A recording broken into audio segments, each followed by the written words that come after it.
Hey everyone, this is Lauren from the Green Program. I'll let everybody just get settled in to the Zoom meeting, but we're excited to get started. Again, my name is Lauren Hamilton and I am the Ambassador and University Partnership Associate at the Green Program.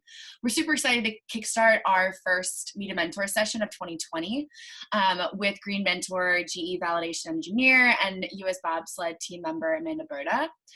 We're also being joined by TGP team member Jessica. She's going to be on the chat bar to answer any of your immediate questions, and also gathering your questions for Amanda at the end of the session. You can find the chat bar on the lower banner of your screen if you just hover your cursor over your screen. So definitely chat in there, engage with us and let us know where you're tuning in from. But most importantly, if you have any questions for Amanda after hearing her awesome story, definitely add them in there and we'll talk about it at the end of the session.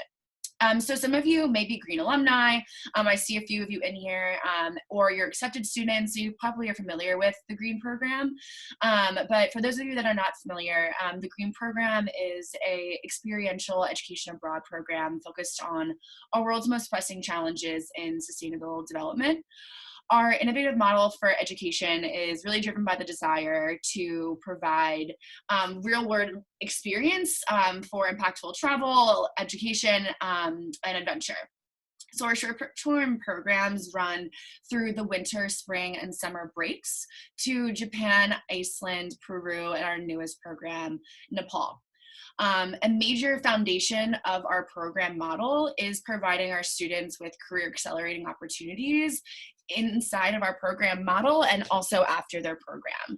And that is really kind of the foundation of our green industry mentors, who are young professionals making waves in renewable energy and sustainability. And every month, and for the past few months, we have, over the holidays, haven't had them in a few months, but getting back into 2020, we're sitting down for about 30 minutes to talk with these mentors to learn more about their experiences in their career so far, and in their personal lives, and where they have come after their green program.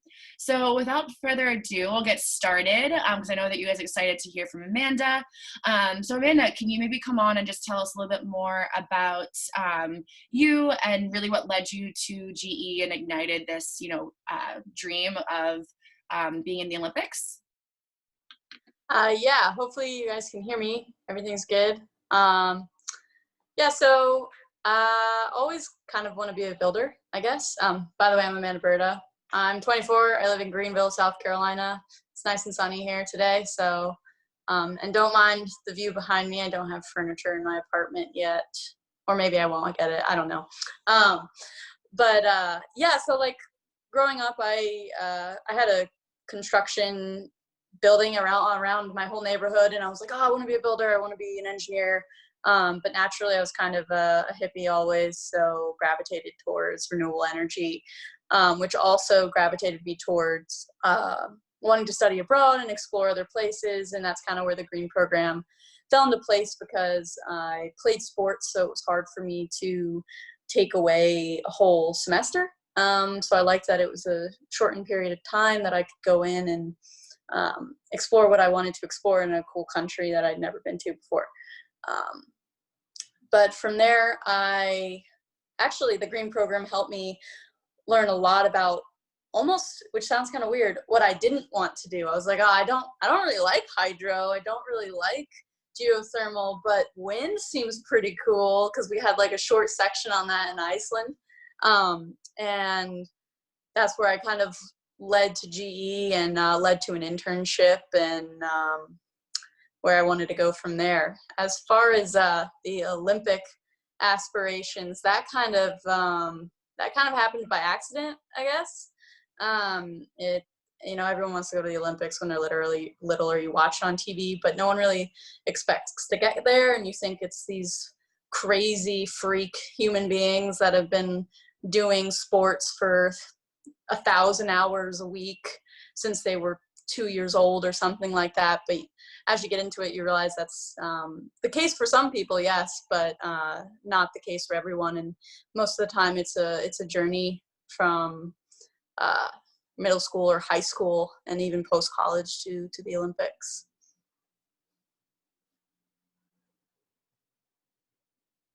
Sorry, I had to unmute myself.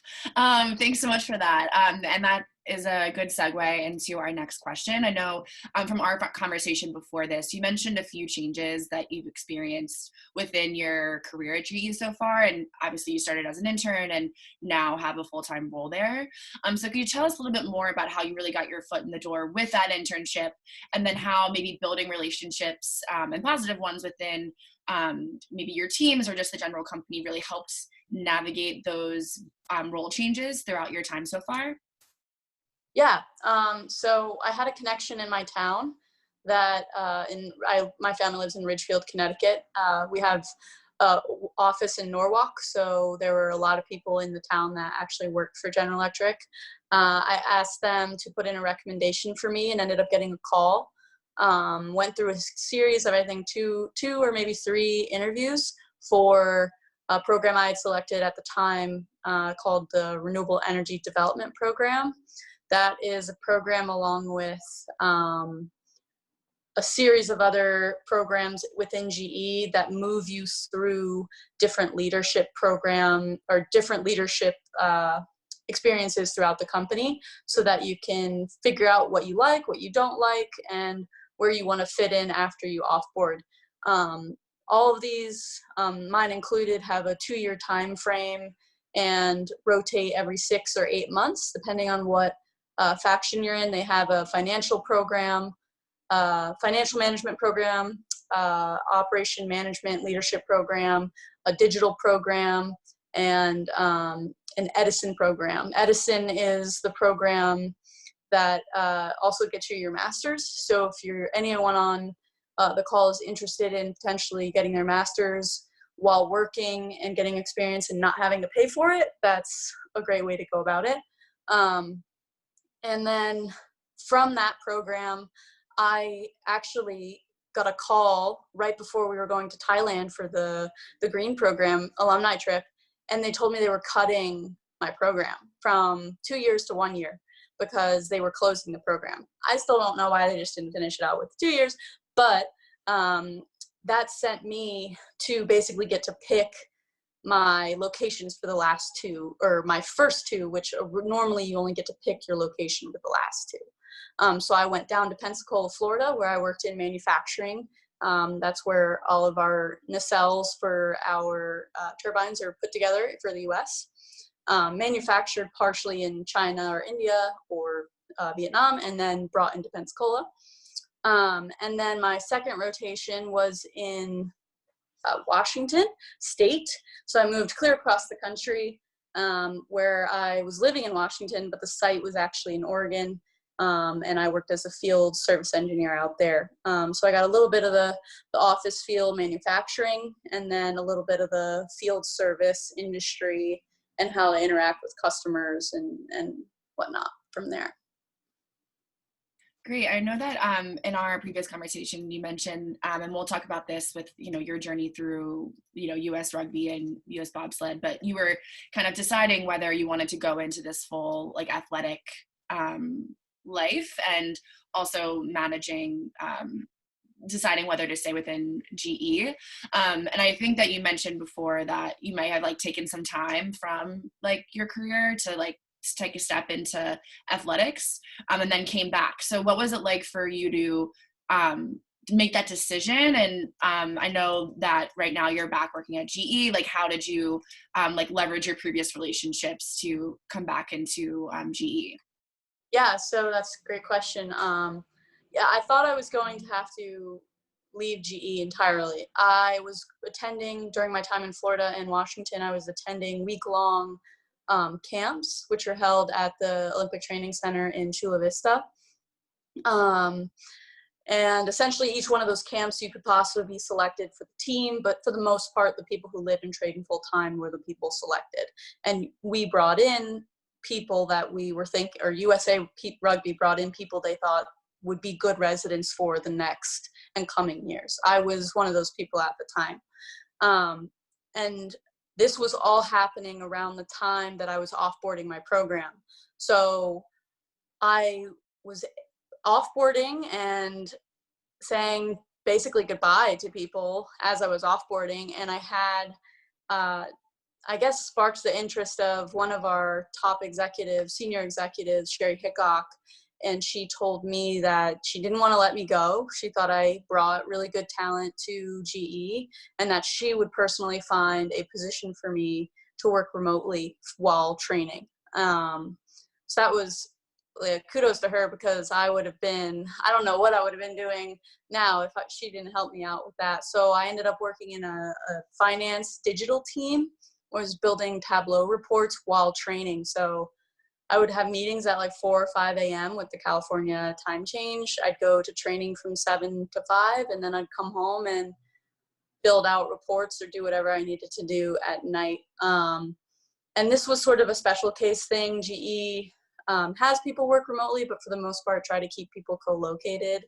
My team was in Chicago, which is where I ultimately ended up moving after I was released from full training.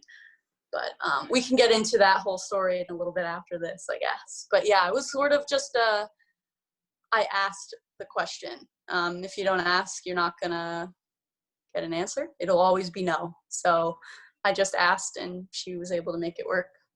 Yeah, I think that's really good feedback. And a lot of us can feel like paralyzed by the idea of like, oh, what if the answer is a no, but like, what if the answer is a yes, and what that can do, and the possibilities and opportunities that can come from that. So yeah, I think you're getting into this in your previous statements, but can you tell us a little bit more about what got you, to the US rugby team, and then, what happened from the transition from US rugby to US bobsled, and, what you really learned about yourself through that process?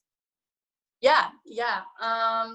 So like I said, I graduated college. I had my job for my internship. So I was just ready to be an engineer. Essentially, I was ready to be like a real person and get an apartment and like live on my own and do my own thing. And then I got that call that they said, oh, it's ending from 2 years to 1 year. So I was just thrown, because I didn't know where I'd be living or what I was doing. And then not even a day after that, I got an email from a combine that I had entered as like a joke. It was a TV show that the Olympic Training Center was holding to find athletes for underrepresented sports in the Olympics. And one of them was rugby. And I was like, oh, I played rugby. Maybe I can go. Like, some of my teammates are on the national team. Maybe I'm good enough to go. I went to this camp where also bobsled was, and I crushed it. I did really, really well. I performed in the top 3, if not the top end of every category that they tested us in. Other than maybe like the squat, there were some weightlifters there that were like freakishly strong. But yeah, so I expected to just win that whole competition, and that competition was 3 months of training at the Olympic Training Center, starting essentially when I was starting my job at GE. So I went from this camp to the Green Program Thailand camp to starting my job, a week at Pensacola, and then I had my first training camp with USA, because I ended up at the end of this thinking I was winning, getting second place, which was a huge bummer. But I got second place, but still got invited to this week camp the week after I started my job. And then thus continued the year-long cycle of living in Washington and Florida, or Florida and Washington, and getting invited to these camps repeatedly. And then in June, right before I was supposed to off-board in August, I was invited to train full-time, which was like the ultimate goal. Like, people tried to get this sort of contract that I got for years and never get it. And I had done it within a year, which I mean, not a lot of people get that done. Some people it's less. Most people it's much, much longer. So I was really excited to get down there. A week before I'm supposed to go down, I get a call from our manager, and the coach that had brought me in ended up getting fired or released, or not sure the technical term for it. And I came into a new coach who didn't know who I was, and didn't basically took a look at me and said, "You're too small," and kind of wrote me off. They gave me the 2 months or 2.5 months of training but I was essentially put in like a second group with not really being looked at. Like they said they were looking at us, but overall you kind of know, like, like I'm not in group 1, I'm in group 2. But it didn't deter me. Like I just tried to keep working and get into group 1, but ultimately never happened. And I was released like mid-November from my contract. So they gave me a bunch of goals to hit, which I guess this can apply is like a work thing too. You're given goals or things you need to do in order to get better, move, or get a promotion. They gave me these goals to hit, and then if I hit them, I could potentially be looked at again to come back. That's when I moved to Chicago because I no longer needed to work remotely. So I moved to Chicago, where we had the Chicago Lions, coached at the time by Dave Clancy, who was one of my USA kicking coach, and would be brought into camps regularly. I played for him. I put on a bunch of weight. I put on about 20 pounds. They had asked me to put on a lot of weight. So I put on the weight, got much stronger. I ended up getting faster in the process, which ultimately helped me with bobsled and getting to bobsled. I achieved all the goals they asked me to, like the weight, the positioning, the extra skill sets, the offensive, defensive coordination, like everything they had asked me to do. I went to national championships and we ended up getting 5th, which is very good. Last year, or the year before I joined, they were second to last or last place. So huge improvement there, with a lot of US national team players also playing for other teams. There was not a single team that we played that didn't have an Eagle or a national team player on the squad except our team. So I thought that was pretty impressive for us to go that far. I was then invited to a camp last September that was like kind of the final know or go for USA Rugby. And they told me that I still just was like a tier 2 player and not ready to be on the team, which was really hard to hear because I had done everything I thought that I had asked. But I mean, it's just, I'm not mad at anyone. Like they're just trying to do the best for the team and, have the team succeed the most in Tokyo and do well there. But shortly after that, I'm pretty disappointed. I get a call from USA Bobsled. He was like, "Hey, we saw your times at your combine and we think you'd be really good." I was like, "What?" He's like, "Can you come to this camp for 2 weeks in October?" And my job still was a very remote position, so I just took the 2 weeks to go remotely.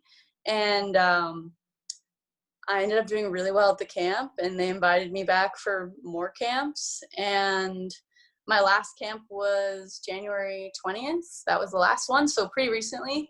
And we're still going to be moving forward with training. And I just adjusted a couple things in my training schedule. But I know that's kind of an unusual journey for most people. And I felt like work at the time, especially in the summer, was taking that backseat because I was focusing so much on rugby and doing well there and working out and training and staying in shape. But I think overall, as just like an overall lesson to take away from doing well in life, is just that it's okay to fail early, fail often. I've tried so many different things between diets, workouts, proteins, different vegetables I didn't like things like that. Like failing helped me learn what I didn't like as much as what I did like, and that I needed to focus on the things I was doing day to day and not just get lost in what my ultimate goal was. I thought it was really funny because Melissa just posted this last night, but I saw a quote that was about destination addiction. And I had really bad destination addiction. I was like, I need to go back to the national team. I need to go to the Olympics. And if I don't do that, like my world is ended. At the time, right when I graduated college, it was, I'm going to be the best engineer there ever was. And I'm going to, grow through GE and be the CEO or like whatever it was. And I had these horrible destination addictions that I was never happy where I was because I wasn't enjoying the small goals I was hitting to hit the ultimate goal. So from there, I think if you learn to enjoy where you're at and enjoy those small goals that you're hitting, that bigger goal is going to seem so much more successful. And I think that's a really big thing that I took away from the whole failing, doing well, failing again process. Yeah, no, I think that's awesome advice. And I love that, Melissa. And I'm assuming you're saying Melissa Lee, right? Yeah. So for anyone that's listening that doesn't know, Melissa Lee is our founder and CEO. So love how those connections can land right at the right time. And I think that you're speaking to this a little bit. But if there's maybe anything else you want to add, managing all of those things of training and working even remotely regardless.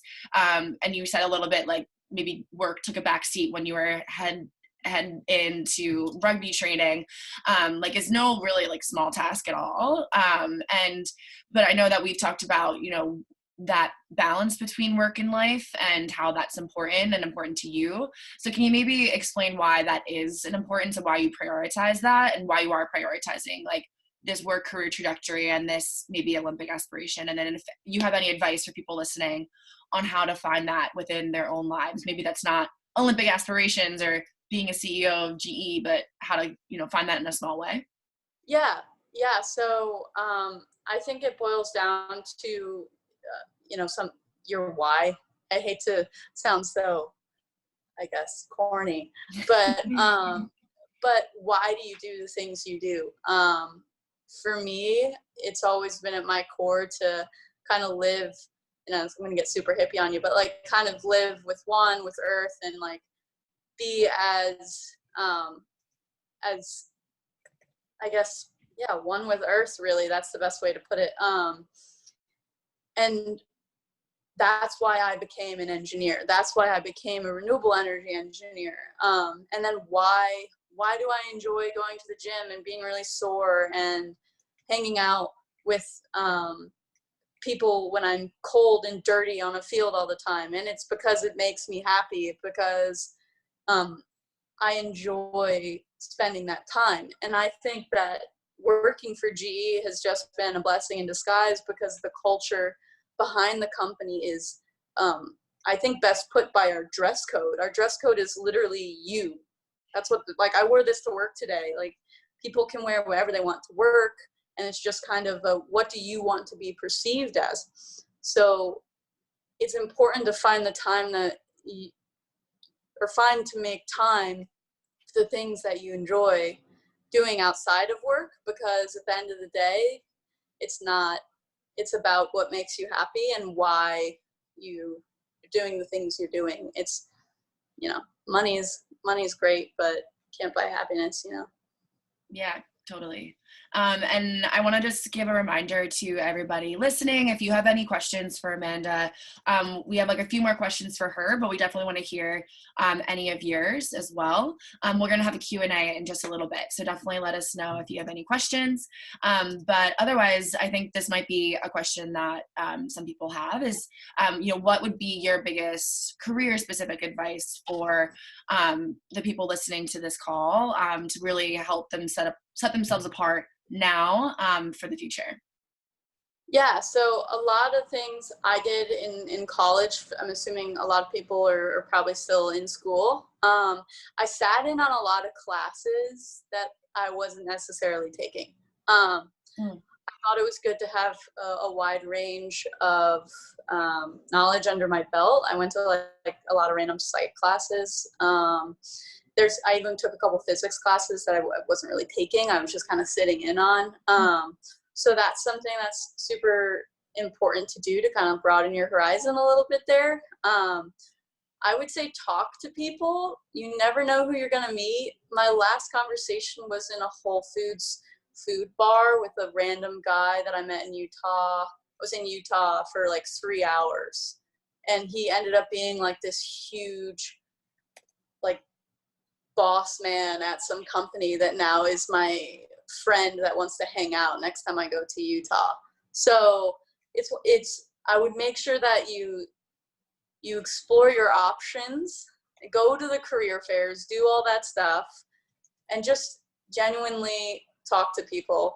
And then if you're someone who already has an internship or you're at work already and you're kind of like, oh, I don't know if I really like this, I would sit on meetings that other teams were holding to learn about product line or business, different type of business meetings that were going on, just to kind of get a whole rounding for your company. Some of you might be in a large company like GE. Some of you might be wanting to work for a small company.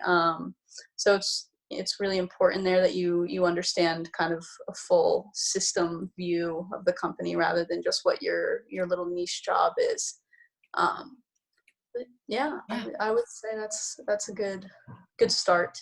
Yeah, no, I think that both of those things play into each other, just really diversifying your education and your knowledge and experiences.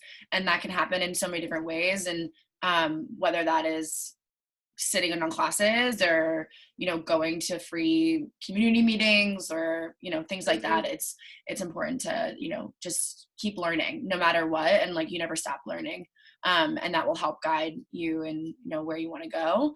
And yeah, so I think that you touched upon this a little bit, and you've been involved in green for a long time now and like awesome ways. You traveled with us to Thailand and to Iceland a couple of times. So if you could just maybe expand a little bit more on, your experience with the green program and, how, your experience with green, especially after your program has been, that'd be awesome.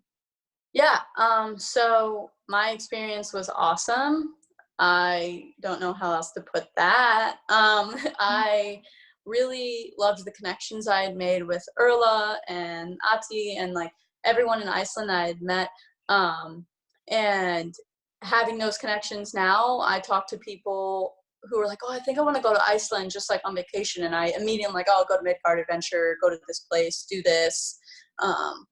So I think that's been invaluable. The things that I've learned there were not only direction or guiding my career path, but also I think just a great bit of culture that gave me hope for people that live in other countries also really like the environment, because I knew like Finland and Sweden and stuff like that were super progressive, but also seeing that there's other countries like Japan, Nepal, like all these other places that, oh yeah, we care about the environment a lot too, was really, really great.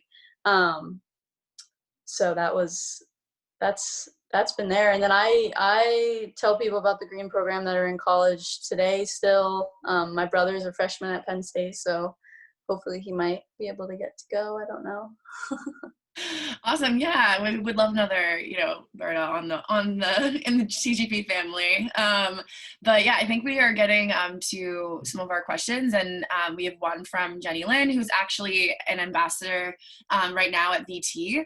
So I'll just read out her question because she told a little bit about herself as well. And then anybody listening, if you have any questions, definitely add them in here. I'll share them with Amanda right now. So she says, hey Amanda, it was great hearing your career and athletic journey. I'm a junior at VT studying ISE, which is Industrial Systems Engineering, and also went to the Iceland program in March of last year. Was actually in Greenville, South Carolina this summer with GE Aviation. She'll be interning at GE Renewables this coming summer and was wondering how you've been seeing MOLP grown within renewables. And if you could maybe explain what that means a little bit, that'd be awesome as well. Yeah, so OMLP is one of the leadership programs that I was talking about with the 2 years and the I think OMLP's 8-month rotations. So when I first started OMLPs, I met them in OMLP stands for Operation Management Leadership Program.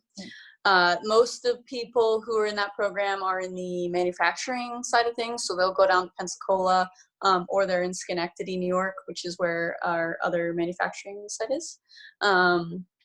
And I usually see OMLPs, to be honest, they kind of go everywhere. I have some friends that went into manufacturing. I have some friends that went into like sales, quality engineering. So that's the kind of path I see them go. REDPs, which is what I'm in, that's even more dispersed. We're kind of like these crazy people that go wherever. But yeah, OMLPs usually are sticking towards things with sourcing, manufacturing, quality, sales, that sort of Space line. Yeah, great.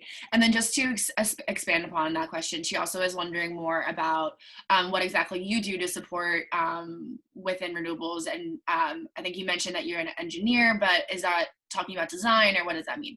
Mm-hmm.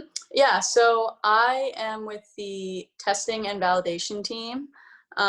Essentially what happens there is if we have an issue with any part of the turbine, not so much software, and I'm also on the megawatt constrained side. So just for a little background on wind, there's megawatt constraint, there's land constraint, and then there's offshore. Offshore is their own little thing. I don't know what they do. Land constraint is mostly stuff in Europe. So land constraint, they don't have a lot of space to put things. Megawatt constraint is stuff like in the US where we have a ton of land, can spread things out, but we want the biggest turbines we can put somewhere so we can utilize the amount of land that we have.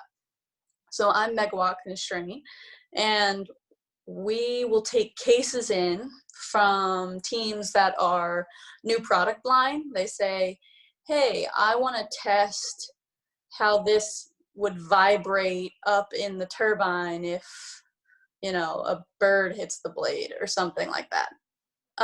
Or things from like, hey, can you measure how much light's in the tower? If we use these light bulbs for safety reasons or whatever, we need to maybe put less or more, or whatever, for cost savings. That's where they say, okay, I can't really do this because I need to design this project. So they come to my team, they put in a test request, and I set up, I'm like the middleman. So I set up the test that we're going to run. I hire any contractors that we'll need to outsource to do the testing. I set up the test, I run the test, and then I either analyze the data sometimes, or I'll hand off the data to the team that wants it.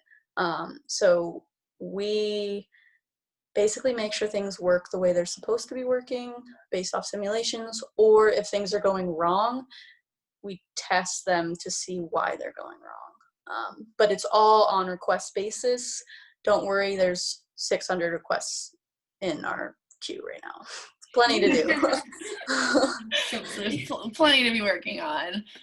Great. And we also have she says, thank you for explaining. And we have a question from Melissa, actually. Okay. Getting into. Melissa says, many people usually only talk about the things that worked in interviews. Have you talked about your experiences with failure in interviews? Do you have any advice for other students / recent grads can talk about failure in a positive way during an interview? She says, keep failing fast and failing forward. Thanks for joining us, Amanda. Yes. Oh my God. I have such an embarrassing story about failure in an interview. So I had just been offered my full-time role in RDP, and they were like, oh, like, we're really excited to bring you on, da, da, da, da. And I was like, yeah, like, being like a silly 21-year-old thinking I know everything was like, and it was like my exit interview, essentially. So thank God it was the exit interview and not the one to bring in. And I was like, yeah, like, I'm really excited to bring my knowledge to the team. And, you know, like, a lot of the times our head or executives don't really know what they're talking about. So I'm really glad, like, I'm really glad to be able to bring some, like, more knowledge that I know to the team.